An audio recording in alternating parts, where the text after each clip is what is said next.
कि आपको चुनाव हराना है। आप में से बहुत सारे साथी होंगे, अब तो फोर्स के कई लोगों को 15 दिन की छुट्टी दी है, लीव। इतनी छुट्टी कभी सेंट्रल फोर्स को कभी नहीं मिली। अभी सुना है कि 15 दिन की छुट्टी दी गई है।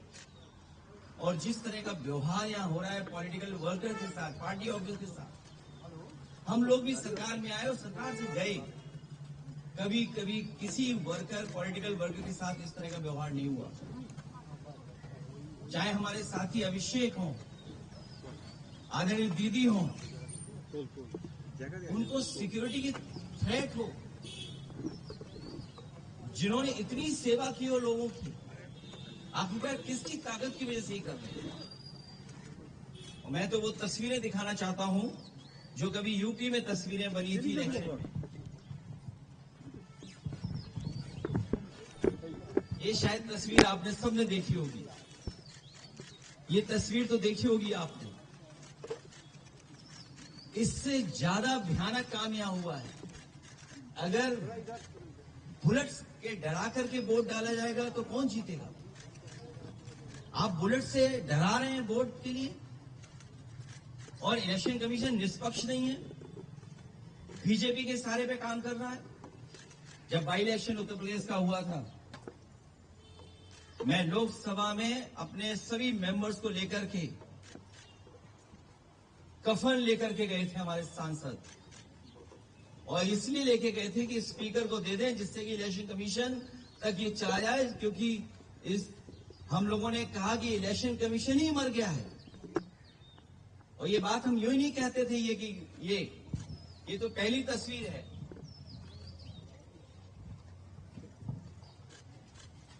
दूसरी तस्वीर भी किसी से छिपी नहीं होगी, ये दूसरी तस्वीर भी नहीं छिपी होगी किसी से। और फिर जो वोट डालने का तरीका है, मैं केवल एक कॉन्स्टिट्यूंसी का उदाहरण दे रहा हूं, किस तरीके से फोर्स से वोट डलवाया। मैं 2012, 2017, 2022 समाजवादी पार्टी 37%, 2017 42%, 2022 46%। कभी समाजवादी पार्टी चुनाव नहीं हारी। और बीजेपी 29%, 37%, 30%।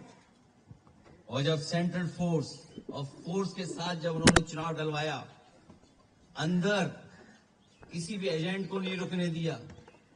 बंगाल में भी यही किया कि जो पॉलिटिकल पार्टी के पोलिंग स्टेशन के अंदर जो एजेंट्स होते हैं, उनको धमकाया, डराया और न जाने क्या क्या तरीका अपनाया होगा।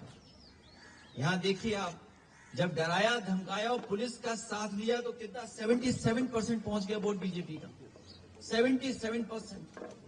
ये वो डेटा मैं दिखा रहा हूं जो इलेक्शन कमीशन के पास भी अवेलेबल होगा।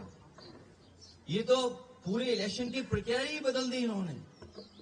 और अब तो ऐसा है, बीजेपी की सरकार में इलेक्शन कमीशन से मिलकर के पहले आपको रिजल्ट मिल जाएगा, सर्टिफिकेट मिल जाएगा, उसके बाद काउंटिंग होगी, उसके बाद वोट पड़ेंगे, उसके बाद वोटर लिस्ट ठीक की जाएगी। पूरा चुनाव ही अलग कर दिया इन्होंने, पूरी चुनाव की प्रक्रिया ही बदल दी इन्होंने। और आदरणीय दीदी इनकी आंखों में खटकती हैं। आदरणीय दीदी संघर्ष करने वाली हैं, वो निराश होने वाली नहीं है। बीजेपी की आंखों में इसलिए खटकती हैं क्योंकि वो आदि आबादी का प्रतिनिधित्व करती हैं। और भारतीय जनता पार्टी के लोग जो पुरुषवादी हैं, सामंतवादी हैं, कभी नारी को बढ़ते हुए नहीं देख सकते। इन्होंने नारी को मुख्यमंत्री नहीं बनने दिया। राजस्थान में जो पहले मुख्यमंत्री की दावेदार थी, मुख्यमंत्री रही, और देश में केवल एक मुख्यमंत्री आधी अधूरी बनाई, जिनके पास कोई पावर नहीं है।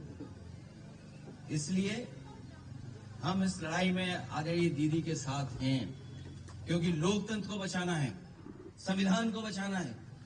अगर हमारे वोट के अधिकार को ही छीन लेंगे तो फिर क्या लोकतंत्र बचा? इतनी डेमोक्रेसी को किसी ने डिस्ट्रॉय नहीं किया हुआ जितना भारतीय जनता पार्टी ने किया।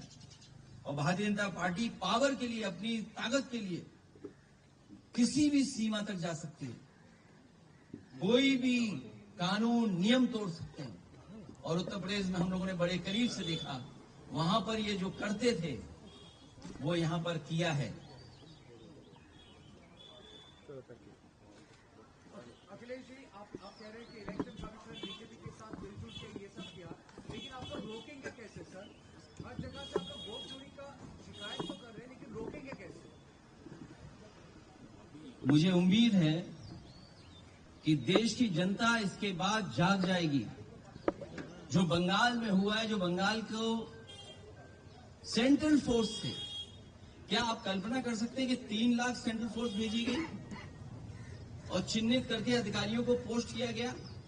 सुनने में तो यह भी आया कि अधिकारियों को लालच दिया गया है कि चुनाव जिता दो तो हम आपको अच्छा पद देंगे। और आप यकीन करना, देख लेना, आप जो जो यहां से चुनाव करा करके जा रहे हैं अधिकारी बड़े, कुछ न कुछ लाभ का पद पाएंगे। हम लोगों को उम्मीद है कि हम लोगों को जनता के बीच में जाकर के जगाना पड़ेगा उनको। सर, बीजेपी का कहना है ममता बनर्जी के बाद आप है टारगेट। उत्तर प्रदेश में नेक्स्ट ईयर इलेक्शन है, उनका कहना है कि आप है टारगेट। हमसे 2 गलतियां हुई, एक बीजेपी को हरा दिया और दूसरा अयोध्या हरा दिया, तो हम तो टारगेट में होंगे ही। ये कोई नई बात नहीं है।